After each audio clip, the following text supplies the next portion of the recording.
So this video is going to be just a little bit different from my normal content. It pertains to something I saw in the news the other day, which kind of disturbed me, and that should really say something given that so much of what we see in the news nowadays tends to be of a disturbing nature.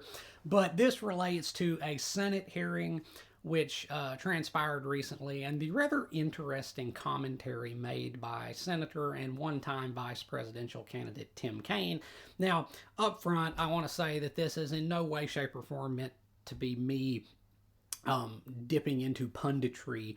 This is not in any way meant to be any kind of dogmatic political commentary.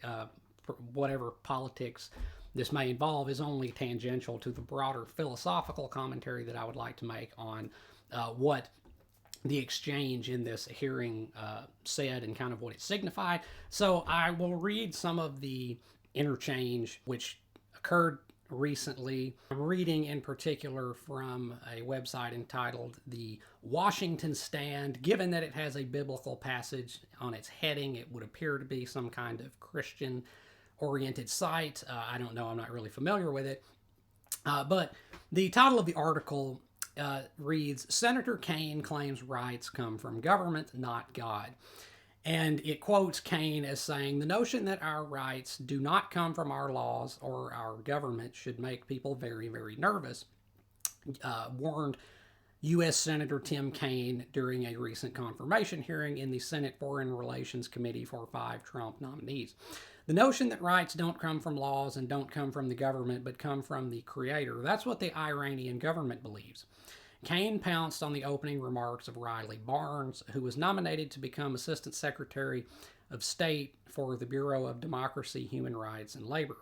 In his opening remarks, Barnes endeavored to present a coherent account of human rights, citing Secretary of State Marco Rubio's first speech to State Department employees. We are a nation founded on a powerful principle, and that powerful principle is that all men are created equal because our rights come from God, our Creator, not from our laws, not from our governments. We are a nation of individuals, each made in the image of God and possessing an inherent dignity, Barnes added, following through on the theological underpinning of America's founding philosophy. And I would like to note that little phrase which was added for the article by the author of the article, the theological underpinning of America's founding philosophy. I'd like to kind of asterisk that. This is a truth that our founders understood as essential to American self-government. Our enduring values aren't an endless list of rights that people create and change and form to meet their own needs or desires, he continued. These values aren't identity politics. They are the historic natural rights that we have as individuals pursuing life, liberty, and happiness in this world. For rights to be untethered from this core principle is to make them mere sentiments, easily manipulated by authoritarians and bad actors. Kaine responded that he found Rubio's doctrine of natural rights very, very troubling. Skipping down a little bit. That's what the Iranian government believes, Kaine continued. It's a theocratic regime that bases its rule on Sharia law and targets Sunnis, Baha'is, Jews, Christians, and other religious minorities. And they do it because they believe that they understand what natural rights are from their creator. Against this theory of God-given rights, Kaine argued for rights based in law, presenting the United States as an example. The motto above the Supreme Court is equal justice under law. The oath that you and I take is a pledge to support and defend the Constitution of the United States, not arbitrarily defined natural rights, he said. People of any religious tradition or none are entitled to the equal protection under the laws of the 14th Amendment. And now, if we, after 250 years, suddenly start to demean that or diminish that and suggest, no, it's natural rights as defined by a leader, the leader of Iran or the leader of any nation, that does not create a place of safety or comfort for folks. I'm a strong believer in natural rights, and I try to live in accord with them, said Kaine, but I would never demean the law. I would just like to kind of offer some commentary on that exchange because it's really ripe for dissection. And it's kind of alarming, or was so to me, that one of our elected officials seemingly has drifted from the founding principle of America that rights are natural, that they are not given by law or government, because, simply put, rights cannot be given by law or government. And I'm not trying to pick on Tim Kaine at all. And I would like to give him full credit by referring to the fact that he said, I do believe in natural rights. But the issue here is that he does not seem to have the level of insight necessarily to ground that in a proper philosophical sense. He seems to be kind of waffling between, well, I believe in natural rights, but really I think rights come from laws and government. No, laws and government can at best only recognize and defend rights. They can never give or bestow rights, because rights by their very nature cannot be bestowed. So what are the actual rights of man? What are these mysterious natural rights that are so hotly contested by these two political figures? Well, as they were immortally enumerated by John Locke, the rights of man are the rights of life, liberty, and property, which were slightly amended for the United States Declaration of Independence to life, liberty, and the pursuit of happiness. But we're going to go with the original trinity of life, liberty, and property, because these are, properly speaking, the true rights of man, and they are unbestowable. But I want to refer back to what the author of the article there said about there being a theological underpinning to the founding of America. And I would also like to defend Tim Kaine's critique that we can't allow theology to dictate the direction of society like the nation of Iran does, because he's right there. He is absolutely right. But where he's wrong is thinking that that would constitute natural rights. That would not in any way, shape, or form be natural rights. Iran is one of the most repressive regimes in the world when it comes to the recognition of natural rights.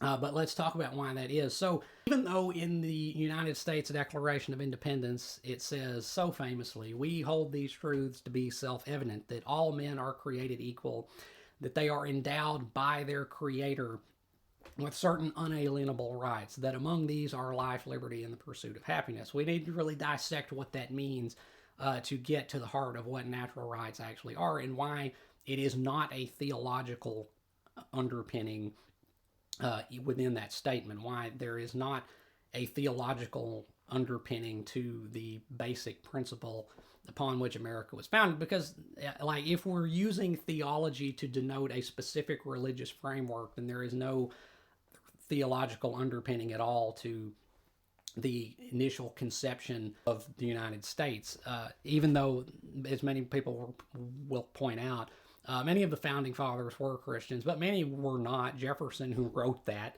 was not. Franklin was not. Thomas Paine definitely was not.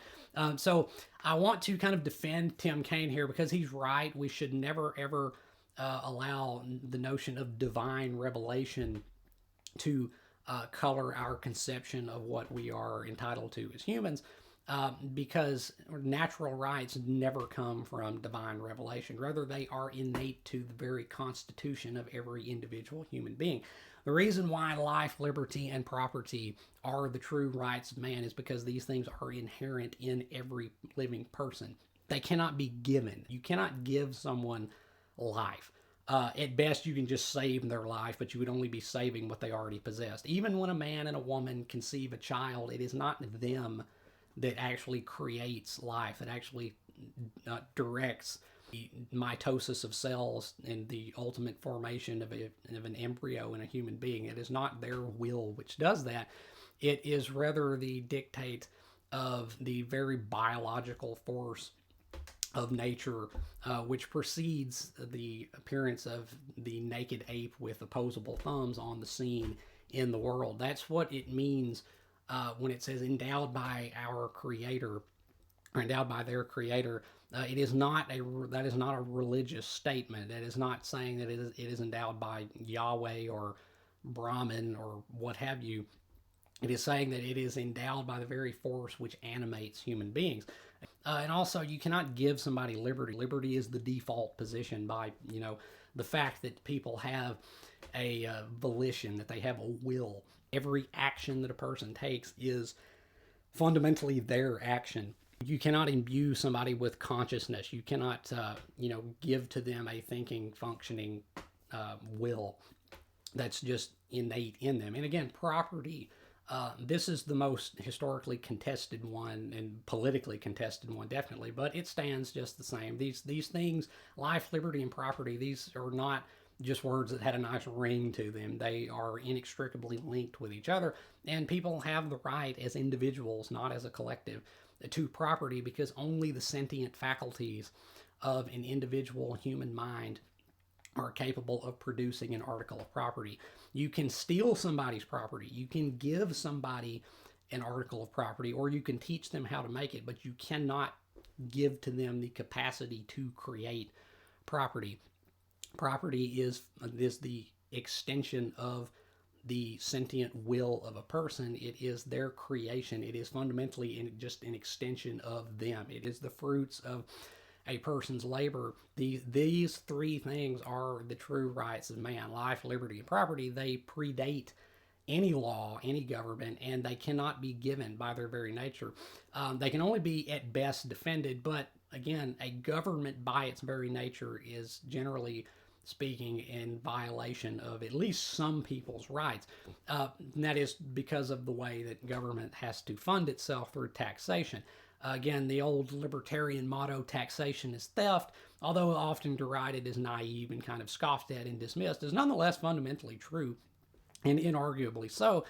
Taxation is absolutely theft. If you are forcibly taking what you did not create without the permission of whoever did create it, that is theft. That is a violation of people's rights of property.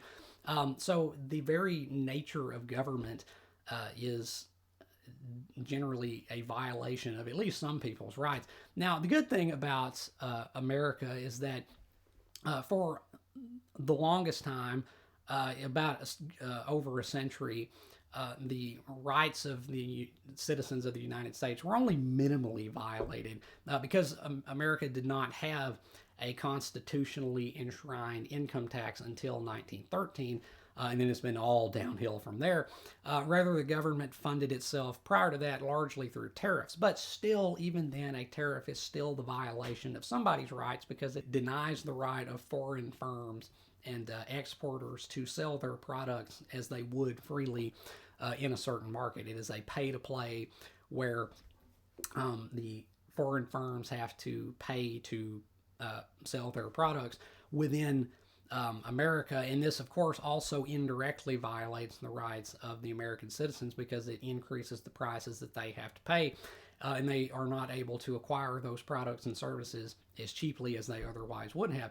But it is still a testament to the nobility of the American ideal that until 1913, at least, the rights of American citizens were only minimally violated and largely indirectly then, but ever since 1913 it's been downhill like a roller coaster. But I would like to say as well that in defense of Tim Kaine, he is right. You can't let people who claim to have a direct line to God to claim that they know what people are entitled to. No, people are entitled to themselves. The rights of life, liberty, and property, the rights of men are innate to every person. They exist just by dint of you existing as an individual. So he is right there to be skeptical of theological claims of human rights and such. But also, I would have to critique Tim Kaine again by saying that he is dead wrong to say that government is ever capable of giving or bestowing rights. No, government is only capable of infringing upon rights. The only things that a government can bestow are privileges. Anything that comes from anything other than you yourself is a privilege, not a right. So when you hear other politicians, such as like Bernie Sanders, say healthcare is a human right, no, it's really not. Healthcare is not a human right. Or also the vote which the United Nations took recently to among their constituent nations to declare food a human right. No, that is absolutely not a human right. The fact that you have to vote on it and proclaim it from the lips of men means that it is absolutely not a human right, because human rights are innate in people. So, yeah, governments do not create rights. They do not bestow rights. They, at worst, infringe upon them. At best, actually recognize and defend them. A good example would be like the Second Amendment to the United States Constitution, the right to own firearms. That does not mean that the government gives you the right to own firearms. You have that right simply because you exist. The nobility and the laudable nature of the Second Amendment lies in the fact that it recognizes that that is a human right, and it enshrines and defends it. But it most certainly does not give to the citizenry the right to own weapons. They have that right already by default. All the government could do is infringe upon it. But thankfully, again, a testament to the American ideal, it acknowledges that right and it defends it, even though a lot of people would like to repeal that if they could, but that's neither here nor there. This was all just for me to kind of comment on something in a rather kind of armchair fashion that did strike my interest because it felt kind of alarming to me because of where that might lead if people lose sight of the basic principles of this nation's founding, or really just the basic principles of all human rights, period. It kind of felt indicative of like a slippery slope, kind of. But again, I'm not picking on Tim Kaine or anything like that. And again, I would defend him in that he is correct that you can't allow theological notions of external divinities to define what people are entitled to in society. But he is dead wrong to say that government creates the rights of man. It absolutely does not. It can either infringe upon them or respect them. But as I would reiterate, government by its very nature tends to violate at least some people's rights because it has to fund itself some way. And unless that funding was purely voluntary, which in an ideal world it would be, it still is violative of the rights of man because it violates their rights of property and in so doing their rights of liberty and life. But, again, testament to America, props to America, that was minimal for the longest time, although that was a long time ago. And like I say, it's just downhill ever since 1913 anyway. But anyway, this is just kind of off the cuff commentary from me about an interesting issue that I saw in the news that kind of pertains it pertains to all of us really, but I just thought I'd kind of put my 2 cents in, just give my thoughts and stuff on this. And again, I'm not trying to pass myself off as a pundit or anything like that, just kind of trying to set the record straight on some rather tricky subject matter if I can, But yeah, so let me know down in the comments what you thought about the exchange between Riley Barnes and Tim Kaine, if you like what you've seen or heard, remember to hit that like button and subscribe. I would really appreciate it. And until next time, peace.